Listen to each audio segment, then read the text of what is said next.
Nectarius was the Archbishop of Constantinople from AD 381 until his death, the successor to Saint Gregory Nazianzus. Life. Born at Tarsus in Cilicia of a noble family, he was widely known for his admirable character. When Gregory resigned as Archbishop of Constantinople, Nectarius was Praetor of Constantinople. Preparing for a journey to Tarsus, he called on the Bishop of Tarsus, Diodor, who was attending the First Council of Constantinople, to ask if he could take letters for him. His appearance and manners struck Diodorus so forcibly that he at once determined that he should be advanced as a candidate for bishop. Making an excuse of attending to some other business, he took Nectarius to see Meletius, his unexpected appointment. When the Emperor Theodosius I wanted the bishops at the council to suggest new candidates and reserving to himself the right of making the choice,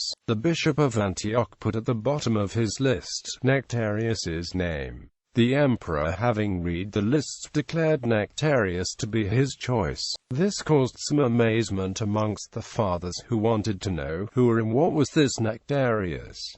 He was still only a catechumen. There was much astonishment at the emperor's unexpected choice, but the people of Constantinople were delighted at the news, as was the whole council. Nectarius was duly baptized and his clothes were changed for the robes of a bishop of the imperial city, and became at once president of the Second Ecumenical Council. Nectarius ruled the Church for upwards of 16 years, and is thought of as having been a good prelate. His name heads the 150 signatures to the canons of the Second Ecumenical Council.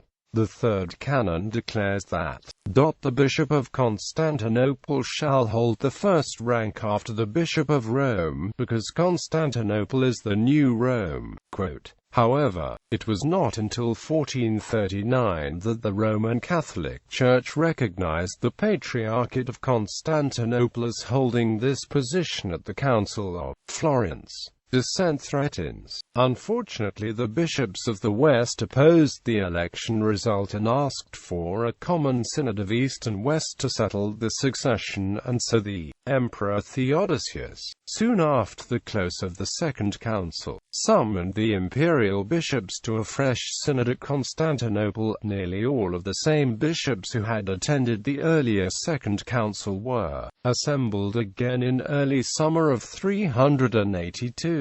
On arrival they received a letter from the Synod of Milan, inviting them to a great general council at Rome. However, they indicated that they must remain where they were, because they had not made any preparations for such long a journey. However, they sent three, Cyriacus, Eusebius and Priscian, with a synodal letter to Pope Damasus I.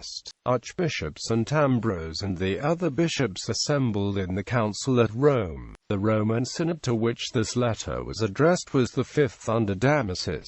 No formal account remains of its proceedings, nor of how its members treated the question of Nectarius.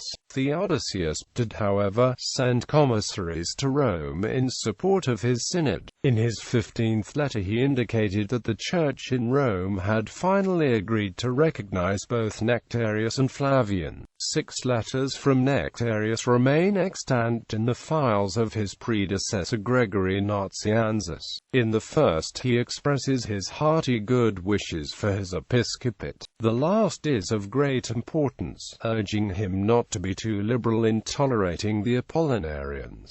In 383 a third synod at Constantinople was held. In spite of the decrees of bishops and emperor, the Arians and Pneumatomachans continued to spread their doctrines. Theodosius summoned all parties to the imperial city for a great discussion in June, hoping to reconcile all differences. Before this he had sent for the archbishop and told him that all questions should be fully debated. After this, Nectarius returned home, full of anxiety, and consulted the Novatianist bishop Agellius, who felt himself unsuited to arbitrate on such a controversy. However, he did have a reader leader, Sisinnius, a philosopher and theologian, to whom he referred the argument with the Arians. Sisinnius suggested that they should produce the testimonies of the old fathers of the Church on the doctrine of the Son, and first ask the heads of the several parties whether they accepted these authorities or desire to anathematize them. Both the Archbishop and the Emperor agreed to this suggestion, and when the bishops met, the Emperor asked whether they respected the teachers who lived before the Arian division.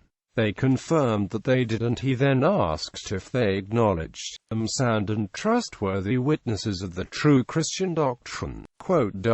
This question, however, produced divisions, and so the Emperor ordered each party to draw up a written confession of its doctrine. When this was done, the bishops were summoned to the imperial palace, where the Emperor received them with kindness and retired to his study with the written confessions. Theodosius, however, rejected and destroyed all except that of the Orthodox, because he felt that the others introduced a division into the Holy Trinity. After this, Theodosius forbade all sectaries, except the Novatianists, to hold divine services or to publish the doctrines or to ordain clergy, under threat of severe civil penalties. In 385 the emperor's wife Aelia Flaccilla and the daughter Pulcheria died. The archbishop asked Gregory of Nyssa to preach the funeral sermons for both of them. Towards the close of his episcopate, Nectarius abolished the office of presbyter penitentiary, whose duty appears to have been to receive confessions before communion.